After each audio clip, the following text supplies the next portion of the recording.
ወረዳዊ የችግኝ ተከላ የንቅናቄ መድረክ ነው እያካሄድን ያለነው።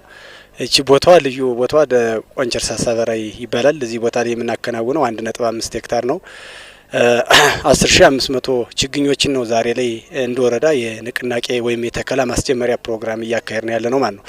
አጠቃላይ እንደ ወረዳ በዘንድሮ ዓመት ለዚህ ተግባር ተስፋን እንትከል በሚል መሪ ቃል ይህን ተግባር ለማከናወን የአዘጋጀነው ችግኝ 14.7 ሚሊዮን ችግኝ አዘጋጅተናል። የተለያዩ አገር በቀልና የውጭ ዝርያ ያላቸው ችግኞችን ይህን ችግኝ 2379.75 ሄክታር በ22 ቀበሌዎች ላይ ለመፈጸም የተለያዩ የቦታ ዝግጅቶችን አዘጋጅተን በ55 ተፋሰሶች ተግባሩን ለመፈጸም ጥረት እያደረግን ያለንበት ሁኔታ አለ ማለት ነው።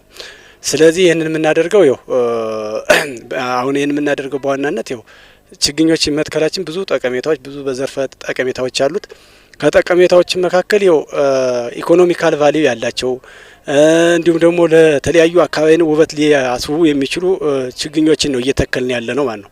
ስለዚህ መትከል ብቻ ቫልዩ ስለሌለው እስከ መጨረሻው ድረስ ዘላቂ እንዲኖራቸው ጥብቅ በሆኑ ቦታዎች ዘንድ ነው ተግባሩን እያከናወንን ያለ ነው። ባለቤት በመጀመሪያ አካባቢ ባለቤት ሰጠን ማንኛው ነው ባለቤቱ የሚለውን ነገር ባለቤት ከሰጠን በኋላ ተግባሩ እየፈጸምን ያለው በዛ መንገድ ነው። ደደጀን ወረዳ የደን ሽፋኑ ቀደም ከነበረበት በ10.5% ነው ከፍ እያለ ያለ ቀደም ከነበረበት አሁን ከጊዜ ወደ ጊዜ ሰው ሁኔታውን እየተመለከተ የኢሊኖ ወይም ደግሞ የድርቁን ሁኔታ ከጊዜ ወደ ጊዜ የዝናብ ሁኔታ እያጠረ በመምጣት በመቻሉና የአካባቢ ሚዛን መጠበቅ በመቻሉ ማህበረሰቡ እየወሰደ እንዲህ ሊጠበቁ በሚችሉ ቦታዎች ዘንዳ በቤተ ክርስቲያኖች እንዲሁም ደግሞ በተቋማቶች እንዲሁም ደግሞ የወል መሬቶች ማህበረሰቡ ተደራጅቶ ተግባሩን እየፈጸመ ያለበት ሁኔታ አለ ማለት ነው። ከዛ ከተከለውም ደን ጠቀሜታዎችን ከጊዜ ወደ ጊዜ ያገኛቸው ጠቀሜታ ከፍተኛ በመሆኑ በመቻሉ ከጊዜ ወደ ጊዜ የየሰው የማህበረሰቡ ፍላጎት እየጨመረ በመምጣቱ ተግባሩ እያፈጸምን ያለንበት ሁኔታ አለ ማለት ነው። ችግኝ የመጽደቅ እንትናቸውን ሁኔታቸውን ስንመለከት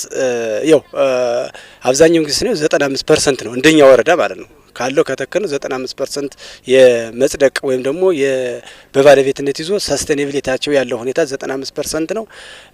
አሁንም ደግሞ ያንን ተግባር ለማስፈጸምና ከዛ በላይ 100% እና ከ99% አካባቢ እንዲደርስ ለማድረግ አሁንም ካምነው የተለያዩ አንዳንድ ቦታዎች ላይ ሳክሰስ ያልሆኑ ቦታዎች አሉ። ከነዛ ተምረን ተግባሩን ለመፈጸም ጥረት እያደረግን ያለንበት ሁኔታ አለ ማለት ነው። ከዛ ውጭ ችግኞች ሲተከሉ ካምነ ላይ የነበረውን ችግር በመመልከት የተለያዩ ኮምፖስቶችን ካጠገባቸው ላይ እያደረገ ሰው በተሻለ መንገድ አቋማቸው ጥራታቸው እንዲኖር የማድረግ ስራ ማህበረሰቡ እየሰራ ያለበት ሁኔታ አለ ማለት ነው።